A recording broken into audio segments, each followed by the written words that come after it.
Hindi GK today में आपका स्वागत है। आज हिंदी की क्लास में हम बात करेंगे भाषा के विकास पर। कल तक हमने पढ़ा कि भाषा के प्रकार, भाषा की विशेषताएं और भाषा शब्द कहाँ से उत्पन्न हुआ। आज हम बात करेंगे भाषा के विकास पर। भाषा का विकास, भाषा का विकास कैसे हुआ या इसमें किन बिंदुओं पर ध्यान देना चाहिए उस विषय में बात करते हैं। पहला है हमारा सुनना, दूसरा है बोलना, तीसरा है हमारा पढ़ना और चौथा है हमारा लिखना। सुनना, बोलना, पढ़ना, लिखना। कल हमने बात की थी मौखिक, लिखित और सांकेतिक भाषा की, तीन बिंदुओं की। मौखिक में क्या हुआ? बोलना, लिखित में लिखना और सांकेतिक में संकेतों के माध्यम से।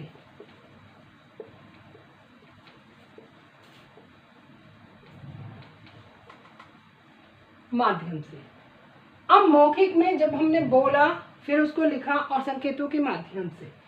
अब इसमें थोड़ा सा हम एक बात पर ध्यान देंगे, क्योंकि कई बार प्रश्न आ जाता है कि इन तीनों भाषाओं में से सबसे सरल भाषा और सबसे कठिन भाषा कौन सी है। तो सरल भाषा की अगर हम बात करें तो सबसे सरल भाषा है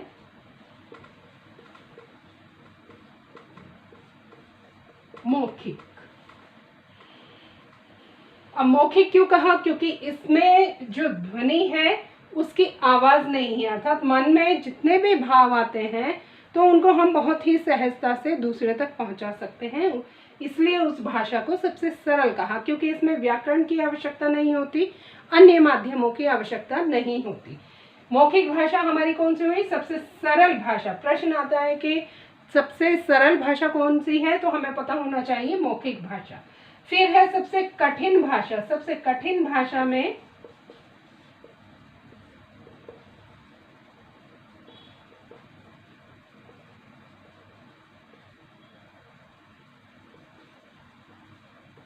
सांकेतिक भाषा को लिया। सांकेतिक भाषा को इसलिए लिया क्योंकि संकेतों के माध्यम से जब हम अपनी भाषा को या अपने विचारों को दूसरे तक बताते हैं तो वो इतनी सरलता से नहीं समझ सकता।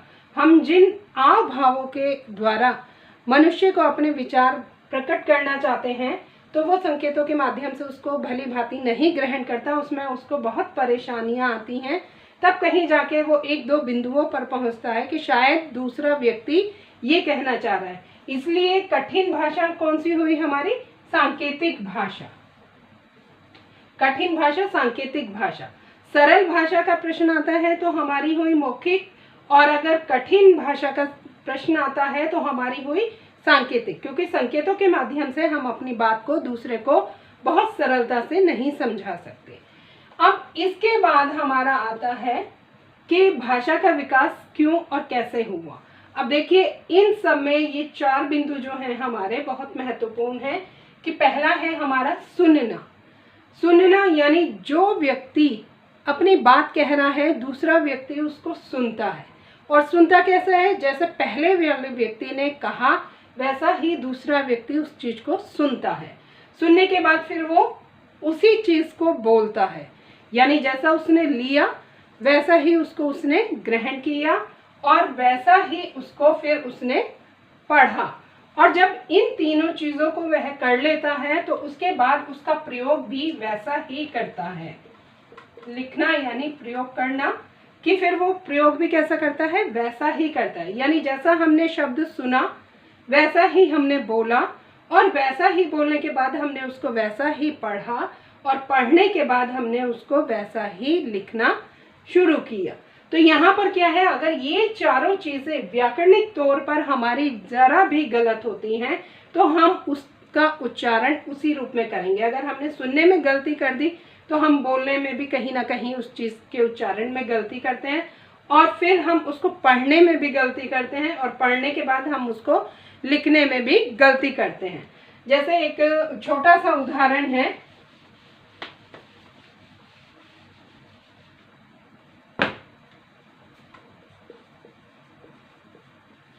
चिता, चिंता, तेज, तेज। इन दोनों के अर्थ अलग होते हैं, लेकिन हम सही उच्चारित ना करने की वजह से हम इन दोनों शब्दों को कई बार एक सा ही सुनते हैं, फिर वैसा ही हम उसको बोलते हैं, और वैसा ही हम उसको पढ़ते हैं, और वैसा ही हम लिखते हैं। जैसे तेज, आप जानते ही हैं कि तेज का अर्थ है प्रकाश, और इस तेज का, क्योंकि यहाँ पर नुक्ता का प्रयोग हुआ है, तो यहाँ पर इसका क्या होगा, गति से।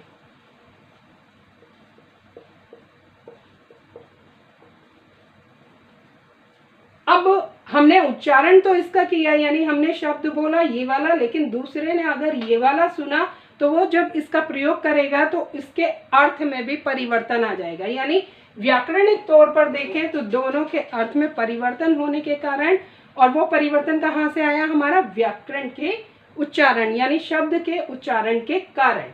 जब हमने बोला, हमें बोलना था ये वाला और हमने सुना ये वाला, तो हमारा क्या हुआ, शब्द गलत हो गया, और जब शब्द गलत हो गया तो हमने उसका प्रयोग भी गलत ही किया।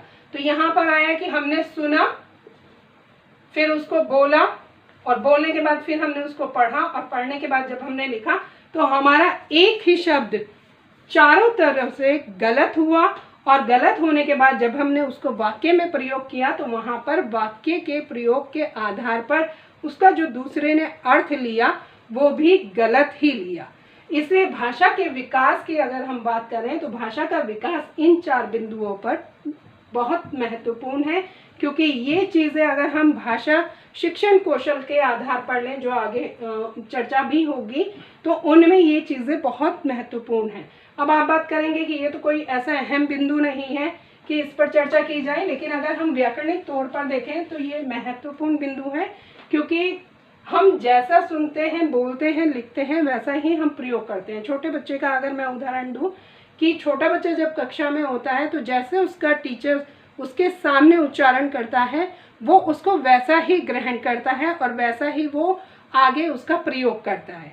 अगर उस बात को या उस शब्द को दूसरा व्यक्ति सही रूप में उस बालक को बताना भी चाहता है तो वो उसको ग्रहण नहीं करता, वह उसी चीज़ को स्वीकार करता है जो उसकी अध्यापिका ने या अध्यापक ने कही। तो ये 4 बिंदु हमारे किसके लिए हुए, भाषा के विकास के लिए महत्वपूर्ण हुए।